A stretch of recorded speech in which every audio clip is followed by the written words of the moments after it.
SmackDown on Fox for WWE. I'm Kevin Kelm with WrestleZone.com. This is a SmackDown wrap-up. Quite the episode. Some big heel turns, some big moments, and a big ending, as you can see here on screen.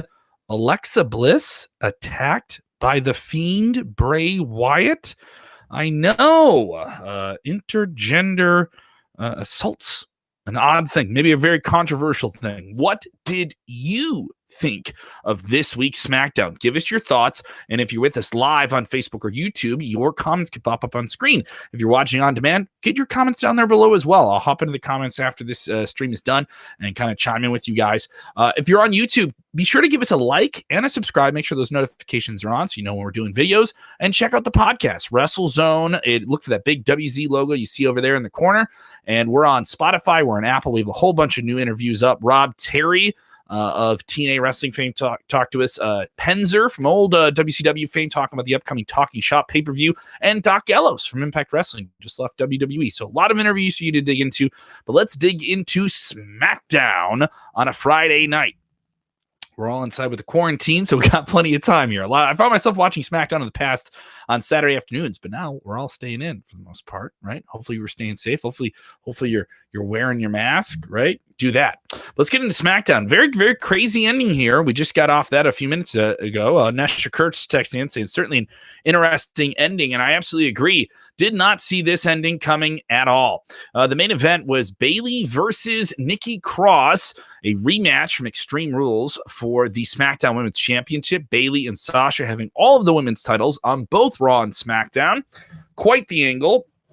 Very controversial, very decisive. Spoke to you fans earlier today on Facebook. A lot of you very, very upset that Sasha and Bayley have all of the belts. How could they do that? Some people texting and saying tonight's SmackDown was better than Raw. What did you think? Go ahead, continue to give us your thoughts here. Especially if you're with us live, if you're on YouTube, once again, get those comments on screen as well. So definitely chime in with your take here. And if you want to give it a rating, give it the 1 to 10. Bitminigan gives it an 8. It's a pretty good rating here. But anyway, back to the main event. Very competitive match. Very, very fun match. I think Bayley is very underrated in the ring. She really knows how to get that heat, really yell into the empty space of the Performance Center and get people behind her. And Nikki Cross, blocking Sasha from getting that boss ring in the ring to, stop the heel tactics. They're still very much heels. And Nikki Cross coming close, only to get caught with a neck breaker, and she loses, and she's devastated. I was kind of like, ooh, why are they doing this? This is an odd ending. All right, it's coming up at about, show ends at 9 Central my time. It's about 9:56. Okay, they have a few minutes here. What are they doing? And Alexa Bliss gets in the ring. She's trying to console her. I'm like, oh, maybe a heel turn. Maybe the old jaded wrestling fan sees it coming. I see the dance steps 2 steps before the big spin, right? No. No. Nikki Cross pushes her away. No big heel turn. Maybe there's a dissension there, But the lights power down. We're getting the Fiend. We've not gotten a Fiend show up in the ring moment in quite a time. And anyone who's a fan of him would know this is a big deal. They haven't done this on TV in a while. They've been doing a lot of Firefly Funhouse stuff. And earlier in the night, that's how they opened SmackDown. They opened with that. A lot of you guys are feeling this here. Did you think it was a cool thing? Because he slowly got into the ring with the red lights casted. Alexa Bliss acting like she's the final girl in a horror movie. Oh, no, what's going to happen? Oh. And he teased the hand. I thought, okay, they're just going to tease it, and maybe she'll roll out of the ring and get away. They wouldn't do a man putting a mandible claw on a lady, but they did. Not nearly as violent as other ones. It was very soft, yet still creepy. And everything about the Fiend is supposed to be creepy, and I think that's kind of what they were trying to remind you here. I don't know what to think of it. I don't know if they crossed the line. I didn't know if it was too much. What did you guys think of it? Did WWE cross the line? Was it too much? Terrell Diggs texting here saying, why? Why do they do that? Avaka and Amelia saying yes. Maybe you think she crossed the line there here. There were some other crazy things they did tonight with some female superstars in WWE that got under the skin of quite a few people here. Multiple segments. We'll talk about those in just a little bit here.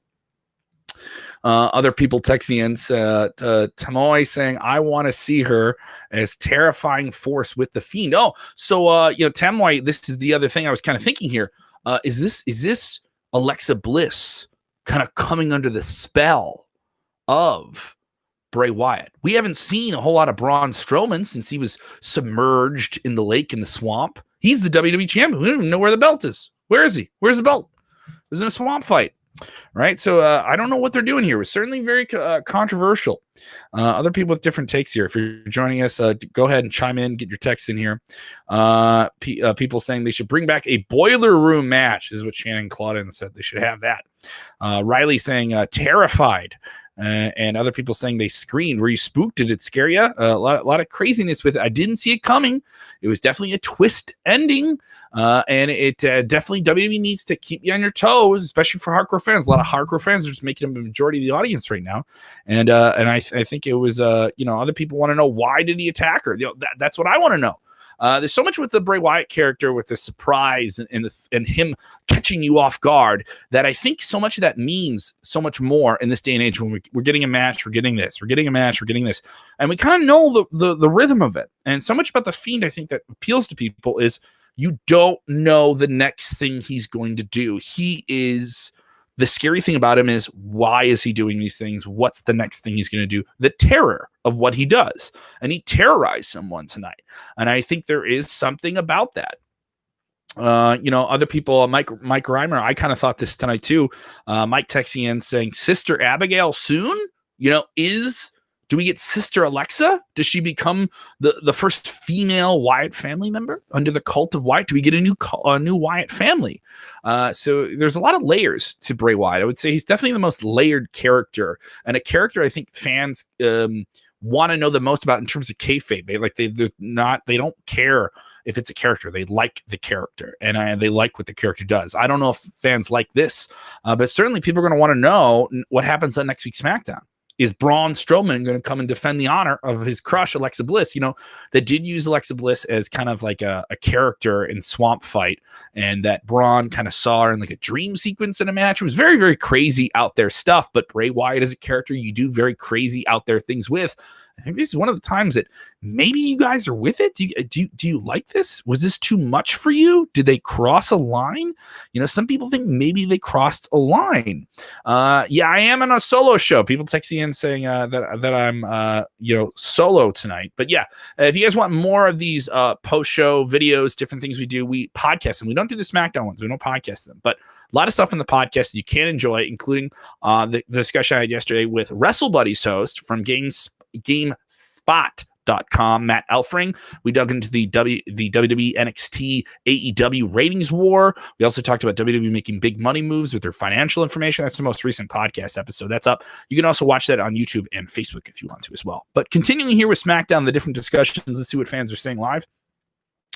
Sean texting and saying, Bray, what is this here? Bray going after Alexa is to get Braun.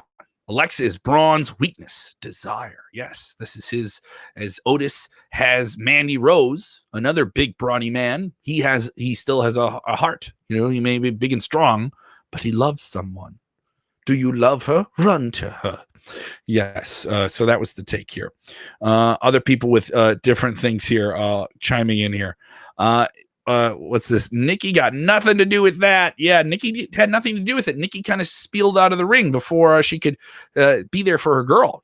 Nikki and Alexa are supposed to be friends. Left Alexa alone, and boom, the monster gets her. I wonder how that's going to fold out. So they did leave you with a lot of takeaways of what's going to happen. What's going to happen? They left you on a big twist.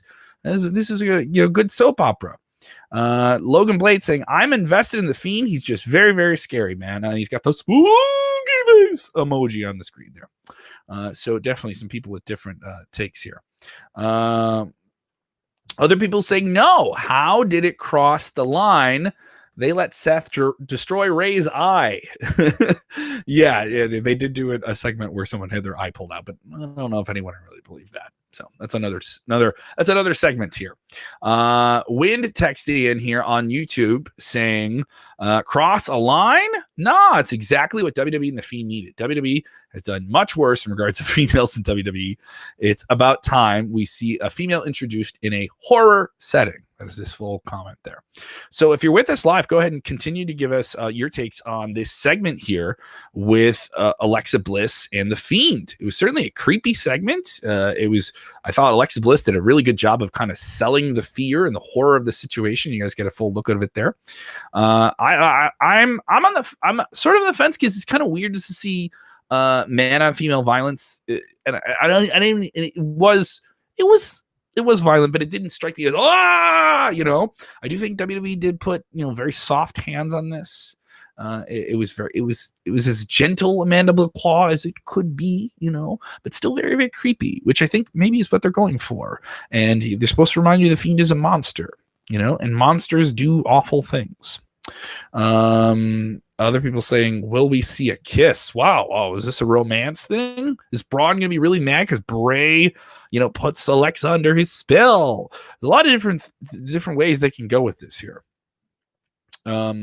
So let's get into Jay texting in. Jay has quite the takes on wrestling. I want to know what Jay has to say here. I've talked to him before.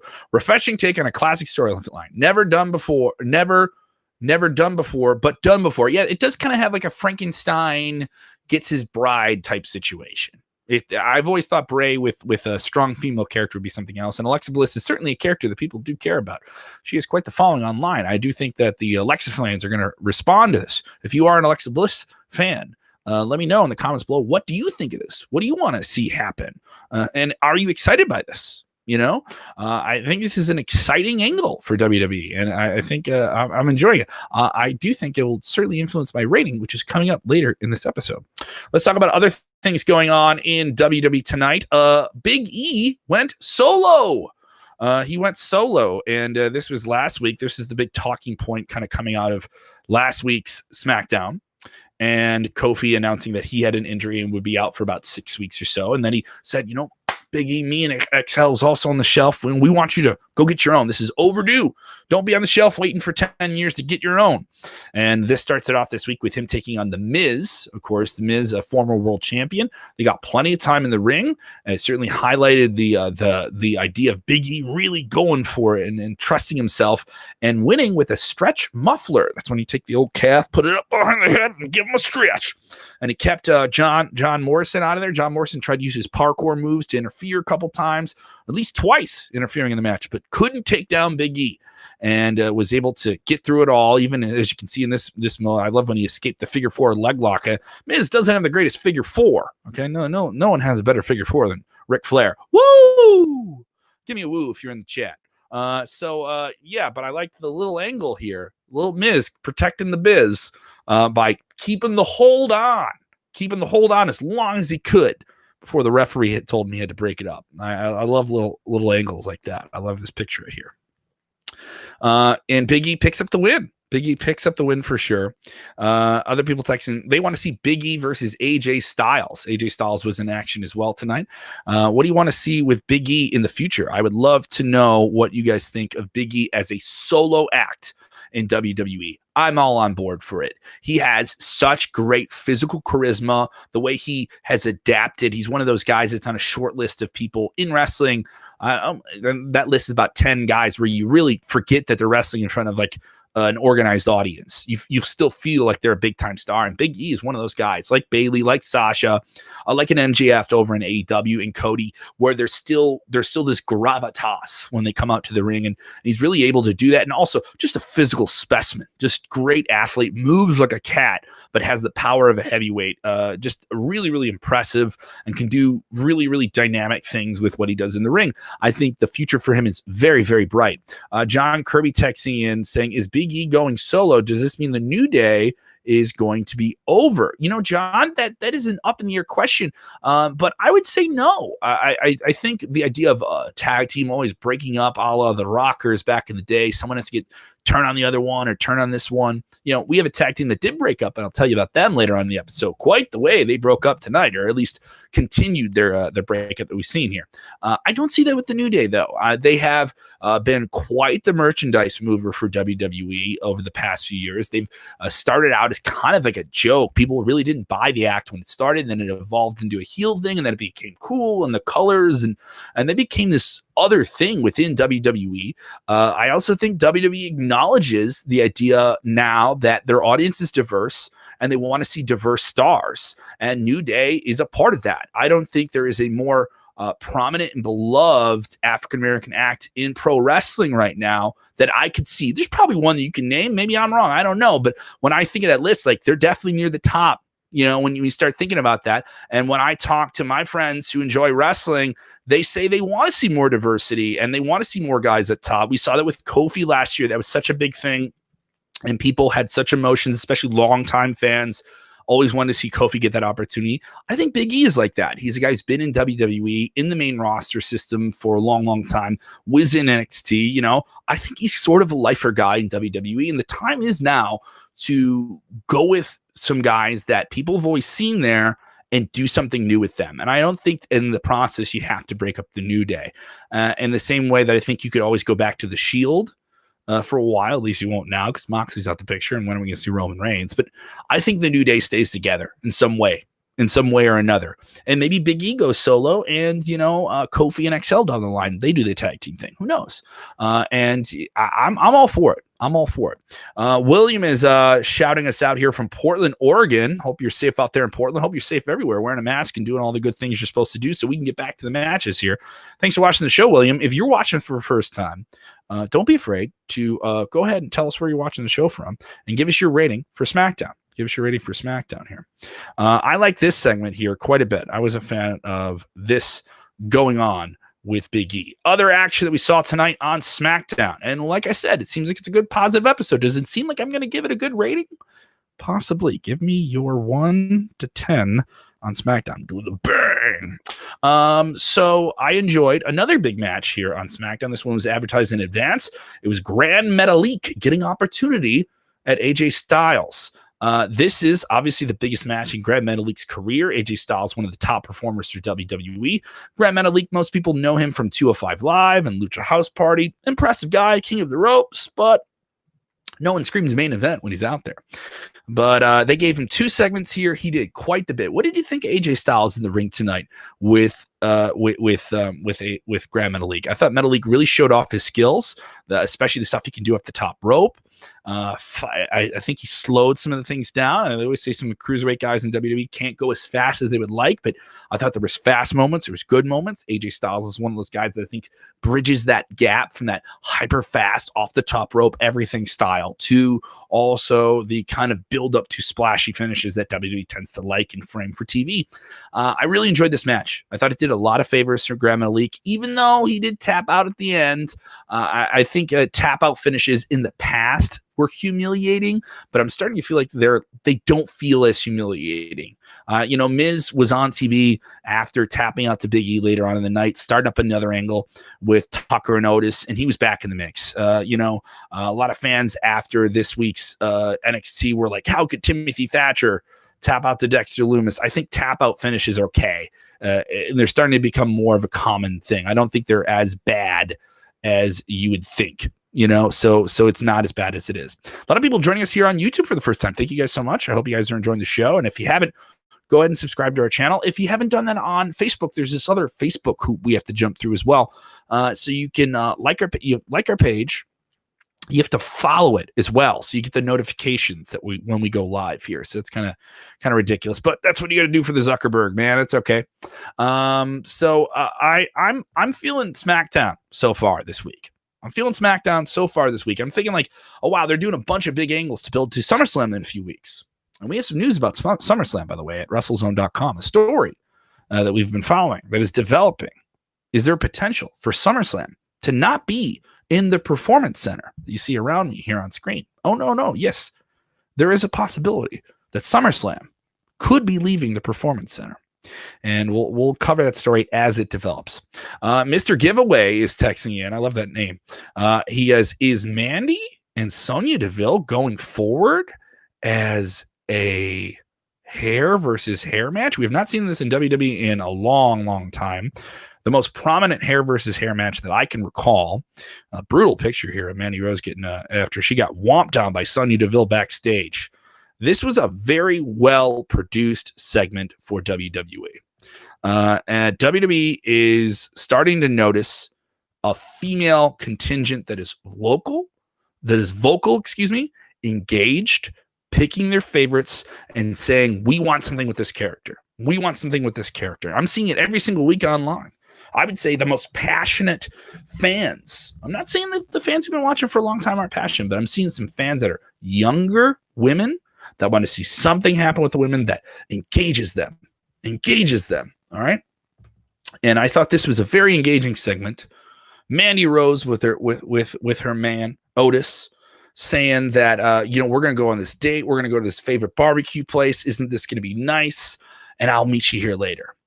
And scrolling behind as the couple breaks apart, they get ready for their date. Sonya Deville is back there. And of course, you all remember Sonya Deville tried to break up this couple before they could even be a couple.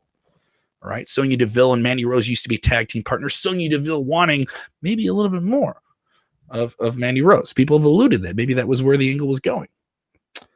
But we cut back from the commercial break. Mandy Rose getting ready for her date with her man, only for Sonya Deville to attack her and say, I'm going to make you as ugly on the outside as you are on the inside. Oh, madness.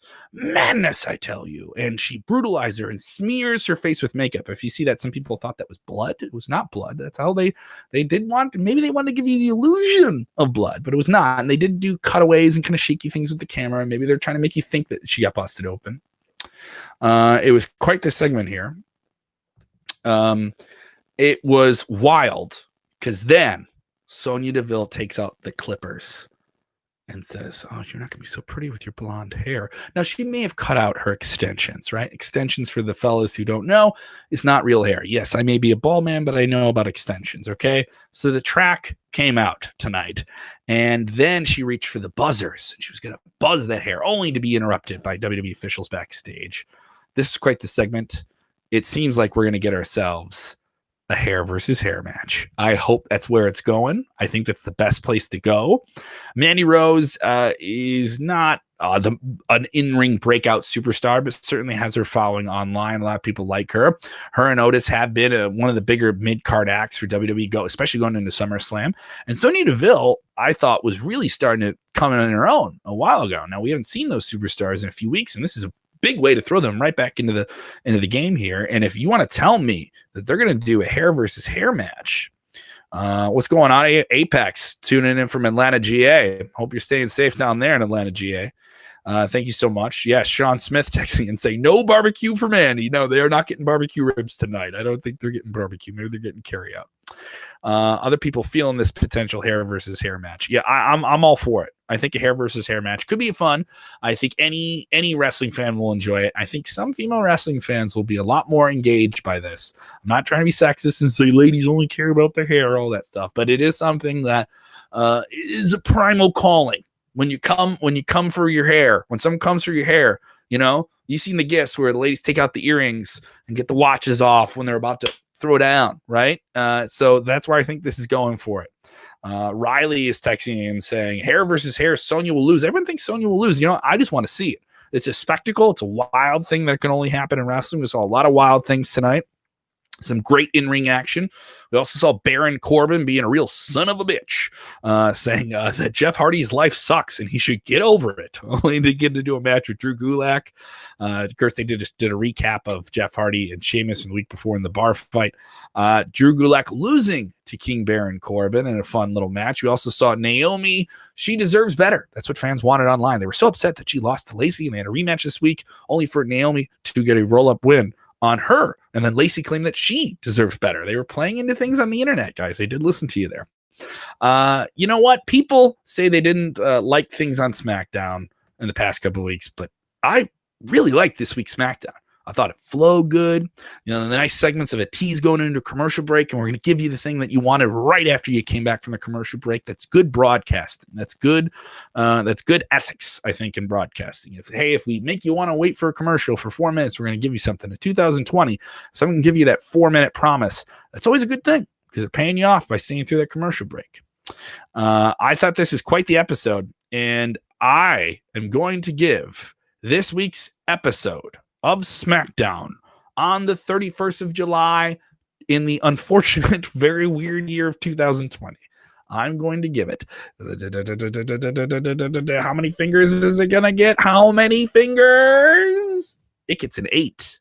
It gets an 8. An 8 out of 10. All right. I loved it. I thought it was a lot of fun, wild stuff that WWE does well in terms of over-the-top angles. They built some pretty good mid-card matches here. And they're building some stars. They did this on NXT on Wednesday, and they're starting to build up some single stars, and I'm into it. I'm looking forward to what they do. SmackDown has been more entertaining for me the past few weeks than Raw has. Maybe it's that third hour. But let me know what you thought of SmackDown. You're still with me here for almost 26 minutes. Thank you so much. You can join us on all of our streams. We do them after Raw, after AEW and NXT on Wednesday nights. We also have bonus interviews up on our podcast feed. Most of the shows we do, except the SmackDown ones, are all available on our podcast feed. It's available on Spotify. It's available on iHeart. It's available on Apple, all of them. Of course, Facebook and YouTube here too. And of course, go check out all the content we have at WrestleZone.com. And remember, when watching wrestling, enjoy wrestling.